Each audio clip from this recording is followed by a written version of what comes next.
नमस्कार दोस्तों, मैं हूं रंजन कुमार और आप लोग देख रहे हैं फिल्म मेड इंडिया चैनल। आज मैं अपने चैनल पर आप लोगों को बताऊंगा कि फिल्म इंडस्ट्री में एग्जीक्यूटिव प्रोड्यूसर यानी ईपी कैसे बने। ईपी के जानने से पहले आप लोग मेरा पिछला वीडियो जो मैंने प्रोडक्शन के ऊपर बनाया है वो एक बार जरूर जाके देख लें। तो फिल्म इंडस्ट्री में ईपी बनने के लिए शुरुआती दौर में इतना आसान नहीं होता है, क्योंकि प्रोडक्शन डिपार्टमेंट का सबसे बड़ा पद जो जिसे हम बोलते हैं उसे बोलते हैं हम एग्जीक्यूटिव प्रोड्यूसर होता है। एक बड़े फिल्म में, एक टीवी सीरियल में या किसी भी इस तरह के भी इवेंट्स में, लाइक चाहे फिल्म हो, वेब सीरीज हो, कुछ भी हो, उसमें 3 बड़े पद होते हैं। एक होता है प्रोड्यूसर, दूसरा होता है डायरेक्टर और उसके बाद होता है ईपी। तो ईपी के ऊपर बहुत सारी जिम्मेदारियां होती हैं। यानी कि एक डायरेक्टर के पास अपनी स्टोरी होती है, यानी उसकी जो भी ड्रीम्स हैं, यानी जो कुछ भी उसको बनाना है एक फिल्म। और दूसरा होता है प्रोड्यूसर, जो उसके फिल्म में, वेब सीरीज में कहीं से भी पैसा लगाता है। तो वो हायर करते हैं एक अच्छे ईपी को। ईपी आने के बाद उस डायरेक्टर को जो भी चीज चाहिए वो प्रोड्यूसर के बजट में, यानी कि जो भी प्रोड्यूसर का बजट है उस बजट में लाने की कोशिश करता है। चाहे वो आर्टिस्ट हो, चाहे वो कैमरा हो, चाहे वो लोकेशंस हो, चाहे वो एडिटिंग का सेटअप हो, डबिंग हो, और यहां तक कि रिलीज होने वाले प्लेटफॉर्म की डीलिंग भी ईपी कराता है। आजकल तो कॉन्ट्रैक्ट भी साइन होने लगे हैं कि इतने बजट से अगर ऊपर एक्सट्रीम बजट जाता है तो वो ईपी को अपने जेब से देना पड़ेगा। तो यानी कि ईपी के ऊपर बहुत सारा उत्तरदायित्व होता है।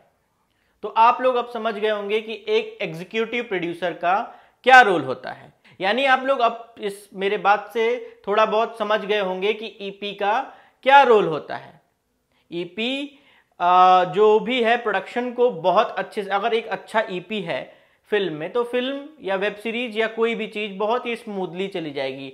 अगर ईपी थोड़ा भी अगर प्रॉब्लम करता है तो सारा शेड्यूल बिगड़ सकता है, बहुत ही गड़बड़ हो सकती है एक बड़े प्रोजेक्ट में। इसलिए कोई भी डायरेक्टर प्रोड्यूसर जब भी किसी ईपी को साइन करता है तो उसका प्रोफाइल जरूर चेक करता है।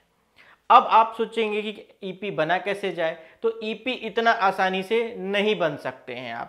आपको ईपी बनने के लिए बहुत सारा एक्सपीरियंस चाहिए, और वो एक्सपीरियंस आपको मिलेगा प्रोडक्शन करके। आप पहले प्रोडक्शन असिस्टेंट बनेंगे, फिर यूनिट प्रोडक्शन मैनेजर या प्रोडक्शन मैनेजर बनेंगे, फिर उसके बाद आप लाइन प्रोड्यूसर बनेंगे, उसके बाद ईपी बन सकते हैं। ईपी बनने के बाद प्रोड्यूसर बनना आसान हो जाता है, क्योंकि आपको सारी चीजें पता चल जाती हैं कि फाइनेंसेस कहाँ से आते हैं।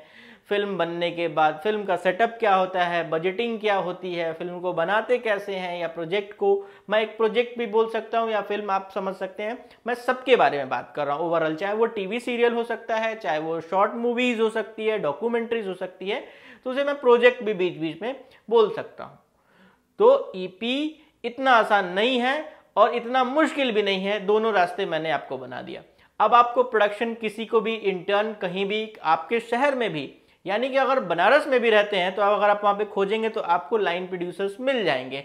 आप उनको असिस्ट करके, मुश्किल है लेकिन आप कोशिश कर सकते हैं। आप जयपुर में रहते हैं, आप हिमाचल में रहते हैं, आप केरला, गोवा कहीं भी रहते हैं, तो आपको यह जान के हैरानी होगी कि आपके ही जिले में इंडस्ट्री के बड़े बड़े लाइन प्रोड्यूसर्स रहते हैं जो लोगों को बहुत पता नहीं होता है। आप थोड़ा सर्च करेंगे, थोड़े जो भी फेमस सिटीज हैं, जैसे बनारस हो गया, लखनऊ हो गया, आगरा हो गया, बिहार का पटना हो गया, इन सारे शहरों में जो थोड़े थोड़े फेमस हैं वहाँ पे लाइन प्रोड्यूसर्स होते हैं, और इन्हीं लाइन प्रोड्यूसरों के को हायर करके ईपीज अपनी फिल्में वहाँ पे देते हैं उनको।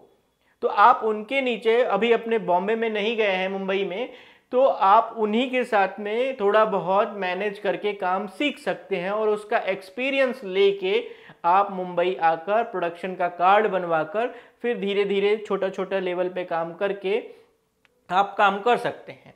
अब ईपी बनने के लिए इसके अलावा भी खासियत क्या है, क्योंकि ये काम तो बहुत लोग करते हैं लेकिन सारे लोग ईपी नहीं बन पाते हैं।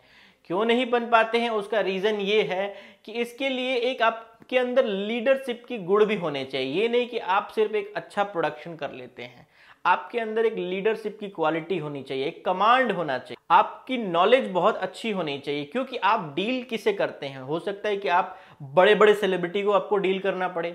आपकी इंग्लिश अच्छी होनी चाहिए, आपका प्रेजेंटेशन अच्छा होना चाहिए, क्योंकि आप उनके साथ बैठना उठना, उनके साथ डील्स करना होता है। तो आपके अंदर एक लीडरशिप क्वालिटी भी होनी चाहिए एक अच्छा प्रोडक्शन करने के साथ साथ। अब आप कहेंगे कि ये लीडरशिप क्वालिटी कैसे आएगी? तो लीडरशिप कुछ तो लोगों में जन्मजात होती है और कुछ लोग अपने आप सीखते सीखते, कोशिश करते करते बना लेते हैं दूसरे लोगों को सीखते सीखते। क्योंकि आपको एक एम बनाना पड़ेगा, क्योंकि बहुत से लोग प्रोडक्शन का जो काम करते हैं उनका बस यही है कि पर डे काम मिलता रहे, आजीविका चलती रहे।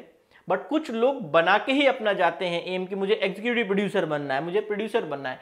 तो वो इसके अकॉर्डिंग अपनी नॉलेज गेन करते रहते हैं, बुक्स भी पढ़ते रहते हैं, इंटरनेशनल, नेशनल। क्योंकि जब आप बुक्स पढ़ते हैं तो आपके पास वर्ड्स होते हैं, फ्रेजेस होते हैं, नॉलेज होते हैं।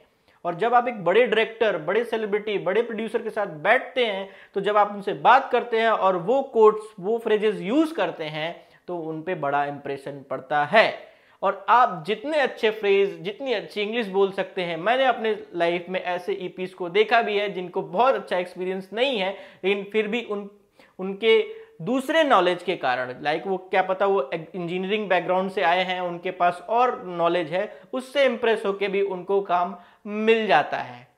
तो अपने नॉलेज को किसी भी फील्ड में, चाहे मेरे बताए गए वीडियोस में, चाहे वो मैं कैमरा के बारे में बता रहा हूँ, मेकअप के बारे में बता रहा हूँ, और जो भी बड़े डिपार्टमेंट्स के बारे में बता रहा हूँ मैं, इसके साथ साथ आपको बुक्स तरह तरह के कोशिश करना है कि एक महीने में एक बुक्स पढ़ने हैं, अच्छे अच्छे राइटर्स के बुक पढ़ने हैं जो फिल्म इंडस्ट्री से रिलेटेड हों और नहीं भी हों।